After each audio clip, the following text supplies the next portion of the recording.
Project 2025 is real. OMG. All right, so I am on this. Hey guys, and welcome back to my channel. I am Cindy, and I am a special education teacher who started her own school almost 10 years ago. And yeah. So I'm not super duper excited about this video, but I felt like I had to get up here because it's been a while since I posted, and I don't want to keep delaying it. But from the title, as you know, I just want to say, well, first, let me go back.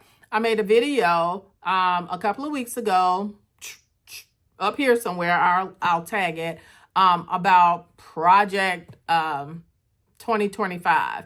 And basically what I said was, you know, whether it's real or not, parents of students with special needs really need to think of some alternatives, right? I am someone who really feels like, and I guess everybody feels like that, but I want to be a peacemaker, you know. I definitely have empathy and really can see other people's perspectives, and I wanted to hope for the best, but Project 2025 is real. And I think it irks me so much that so many people still say that it's not, when we can see just the movement of this administration with our eyes, right? But what I definitely want to say before I say anything else is the fact that I still stand by alternative education, right? Because I don't feel like anybody should be sacrificed. And the population that I've worked with all of my life and was a product of has always been marginalized. And the public school system has not done a great job with educating students with learning differences. That's not to say that charter schools, in my opinion, or experience of what I've seen, they've done even worse. So beware, parents. And not every private school was the best, right? And I wouldn't even say that every public school is the worst. The thing is, parents need to wake up if you're not already. And that's not coming from a judgy place. That's coming from a place of someone who really loves the field of special education, who really, truly loves students who have learning differences, and who has spent all of her adult career life really advocating for this group and having my own personal ties to this space. And so you really need to be an expert of your child without the lens of a parent, because we know when we look at our children, we see the absolute best, and we should. But as I was telling another parent today, she has to develop a second set of eyes for her child. No longer look at your child through those rose-colored lenses of parenthood or parentalhood as a mother, and look at them the way society is going to view them. And when we do that, we can be more realistic about what we're seeing in our child. And I think we have to be able to evaluate whether or not whatever educational space that they're in, if they're being successful with our child. And then a part of that too is also being realistic with where our child is working academically, where they are intellectually, right? And so I still stand by alternative education. It is needed.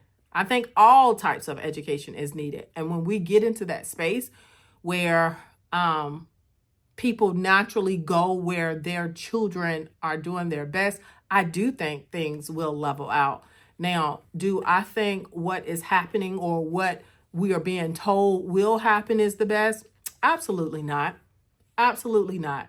And I think even on a personal note, as someone who really, and I don't even necessarily talk about my faith a lot. I don't think I hide it up here, but I am a Jesus lover.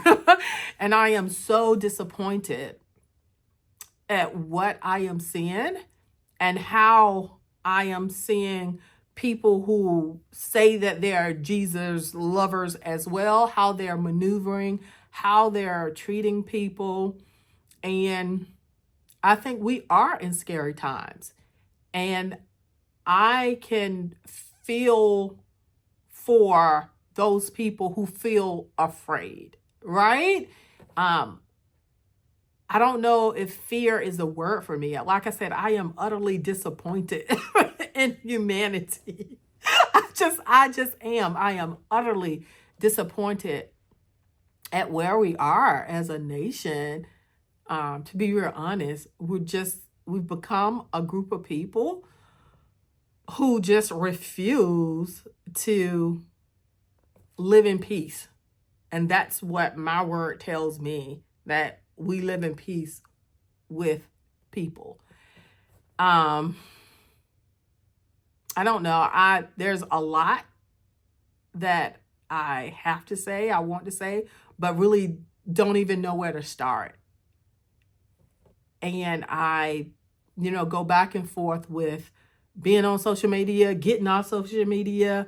And I think even being in that space, like I'm tired, but I think that's dangerous as well. Because if we're not keeping up with what's going on, or we become numb to what's going on, then that just gives the enemy a bigger foothold to continue to cause destruction. I think one of the biggest things that hurt my heart was another a micro school teacher posted in one of the micro school groups that I belong to, basically saying, like, if ICE comes to your school, like, what will you do? How will you protect your students? Just what is our responsibility, and so forth. And then another micro school owner said, basically, stop all this fear mongering. ICE ain't coming to your school, or why would they come to your school? Do you have illegals at your school? And I just thought the response was totally inappropriate. Just totally inappropriate. Now, again, did that come across my mind? No, not really. I don't work with anyone that would possibly be illegal. I used to, but did I go around and say, hey, are you legal or no? So teachers, no, I don't know. And even if I got students from a particular group that could have the potential to be illegal, like, that is not something that I will ask, because it's not mandated. And we're supposed to educate children, period, right? So, but for that person to respond that way, and she defended an administration that is telling lies, who's saying one thing and then they're absolutely going and doing another thing. And because things are happening at warp speed, the way whatever she said to that person, and it caused a big old Facebook argument. Our leader came back and said or did something that was, oh yeah, that's what it was. Like, at this point, ICE hadn't done anything. But literally, after reading that back and forth, like an hour later, there were reports that ICE had gone to schools in Chicago. 3 hours later, this is not a lie. 3 hours later, school districts in my area sent out memos stating that teachers are not to talk to ICE. If they came to the school, they'll be treated just like any other visitor. They should come to the office and proceed from there. Teachers were not to talk to them, to disclose any information whatsoever. Now, we can say all these people, we can say that didn't happen in Chicago. We can say that this huge school district, reputable school district in this large urban area, is being fearful as well. But it's not. This is real.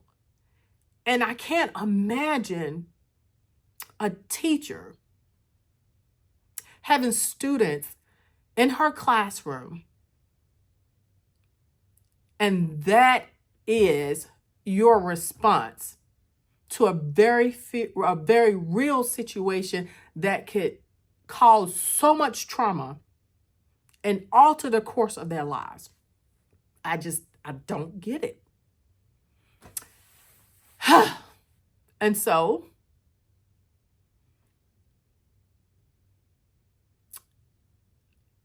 schools like mine who struggle, right? I mean, because we're not huge. A lot of the work I do is passion work. Some do it better business-wise than I do.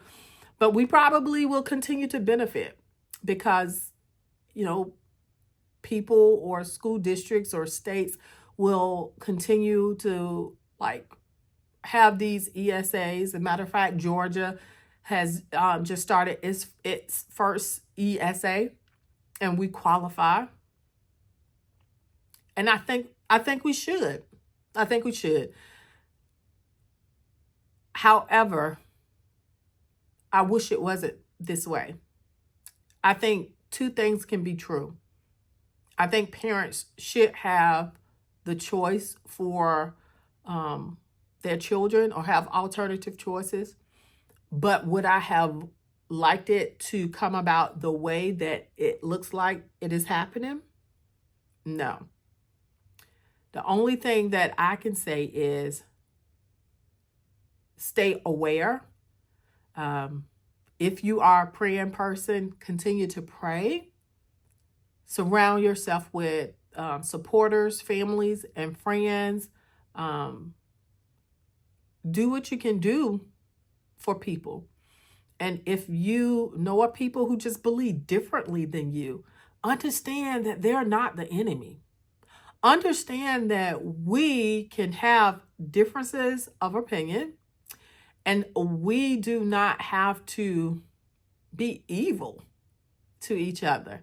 And we don't always have to open up our mouth. That's the thing. I want to open up my mouth, right? I want to throw up so much, but I'm so concerned at how that would come out and how that would land. I don't want that.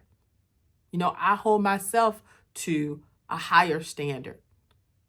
And until I can temper my thoughts and my views with love, I'm going to have to hang up. I'm going to have to hang on to them.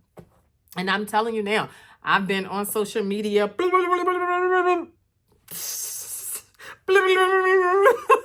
and then delete it because I get so angry with just some of the things that I am seeing. And so many false equivalent things. OMG.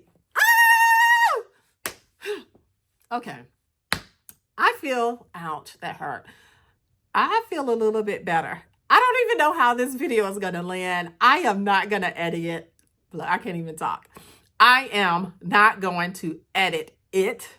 I am going to upload it because even me working up, I guess, the courage to sit down in front of this phone right now was a big step.